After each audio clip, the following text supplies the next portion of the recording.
Yup, subtitles are taking ages, so I'll just speak instead. When I iron my shirt, I usually split it up into 3 parts. I've got collar, sleeves, epaulettes, and the body of the shirt. I'll leave it up there so you can see where we're up to throughout the process. Ironing the back of the collar so that if you do burn it, nobody's ever going to know because it'll be folded over. Spray it with a bit of water, get your iron on there, iron it flat to your board. You'll see there's like excess material in your collar, and you know you've finished ironing it when it's kind of visibly flat and all the material's been pushed to the bottom. So that's your collared up. Onto sleeves and epaulettes now.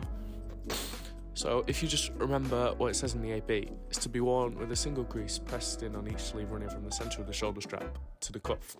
So the way you figure that out is you fold your epaulette in half, because then you'll find the middle. Then you want to lay your shirt down flat and just try and smooth it out with your hands. I like to do it. And then you'll have a flat surface to iron on, and that top edge is where that big crease will go. And the way you get that crease, you just spray that top edge with water, so it makes it easier to actually embed the grease. And when you're ironing, you want to apply pressure so that the material's pinched against the board, and then it stays there because of the heat, because that's how ironing works. So yeah, it says it there on the screen. Lay out your material flat, spray it with water, apply pressure when you're ironing. You want to iron until your water evaporates. You can see water makes these shirts especially a lot darker, so you know your water's gone when your shirt returns to its normal colour. Then you just keep repeating until you get a sharp crease. Obviously mine isn't a new shirt, so I've had a crease in it for years now. But in a new shirt you manage to do it 2, maybe 3 times. And just ironing out the rest of the sleeve as well. If you're in jumpers, obviously it doesn't really matter, but it's a video, you know? Flipping onto the other side, 9 times out of 10, if you've ironed it alright, then the other side will be flat as well, because you ironed it to a board, which is flat. But sometimes you just get the odd crease in the middle of the sleeve here and there.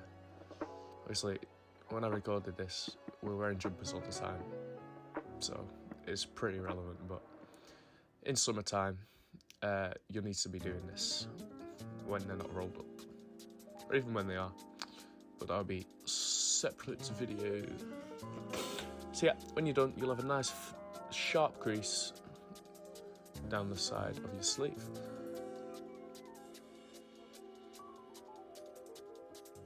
Also going over your epaulette, because when you pinch it in half to find the midpoint, you may crease it, or it may just be creased anyway. So it's important to just go over those so you don't lose marks on something silly.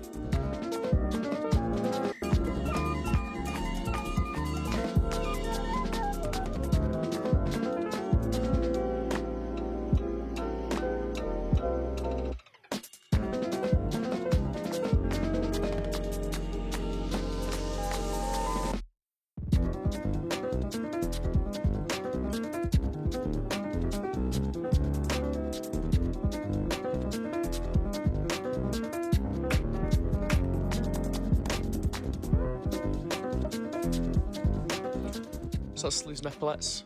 Now we're moving on to the body of the shirt, which I find it's quite therapeutic, because it's just so, the way the iron glides, I don't know, I'm being weird, but yeah, it's pretty easy, this bit.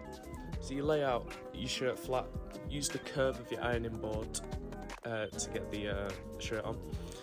You just spray the whole thing with water, not too much, because you don't need that much, and then you just iron so your water evaporates. See, where my iron goes, there's like a dark line that follows it, like that. That's your water.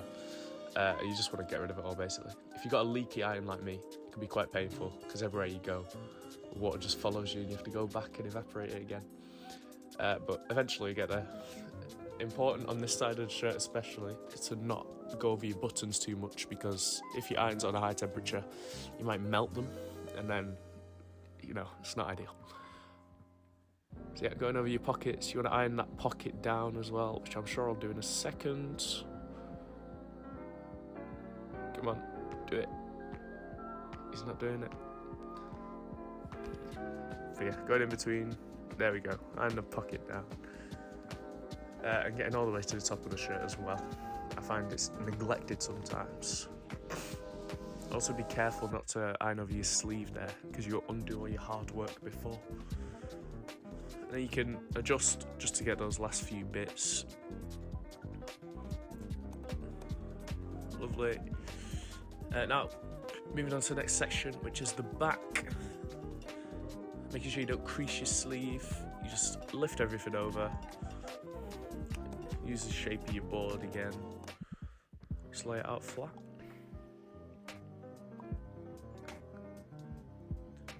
Once again, grab your iron. And some dust on my shirt. Spray it all with water.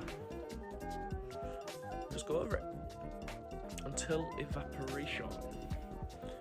Speed it up so you don't have to watch this all day. But yeah, when you got the technique down, ironing a shirt, you could probably get it done in 5 minutes. So you come home from school, iron your shirt, off to cadets, bang, done. Flip over to a bit you haven't done yet.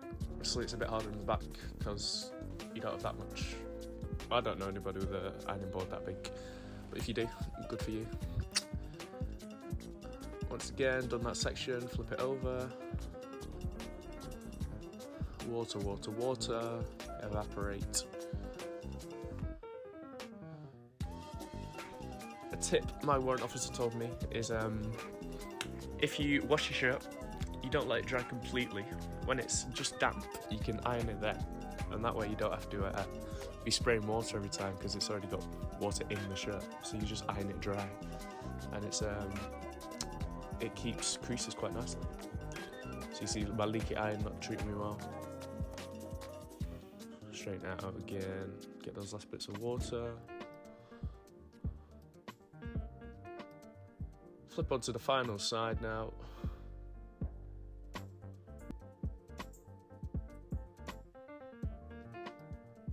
Water, water, water. Yep. Evaporate, evaporate. Don't forget that pocket. Don't make that button.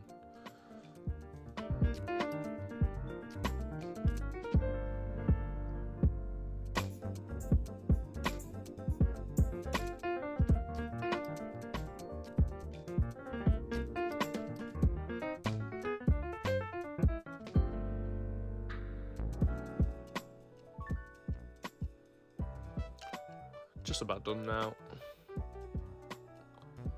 And that is it. Check. Complete.